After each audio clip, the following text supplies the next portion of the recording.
చిన్నపాటి సంఘటన UPA 2 government ఉన్నప్పుడు మున్సిపల్ నగర్లో ఒక ఆడబిడ్డని, ఒక వర్గానికి చెందిన ఆడబిడ్డని ఇంకొక వర్గం అబ్బాయిలు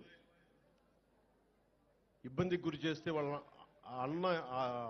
ఆడబిడ్డ అన్నదమ్ములు వచ్చి గొడవ పెట్టుకుంటే ఎందుకు మా చెల్లిని ఏడిపిస్తున్నారంటే అది మొత్తానికి ఒక కమ్యూనల్ గొడవ అయిపోయింది.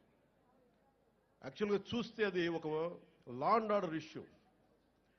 సో లా అండ్ ఆర్డర్ని సరిగ్గా కనుక మనం చేయకపోతే అది ఏ స్థాయి గొడవలని వెళ్ళిపోతాయి. అందుకని ఈ ప్రభుత్వం లా అండ్ ఆర్డర్ మీద చాలా చాలా బలమైన నిర్ణయాలు తీసుకుంటుంది.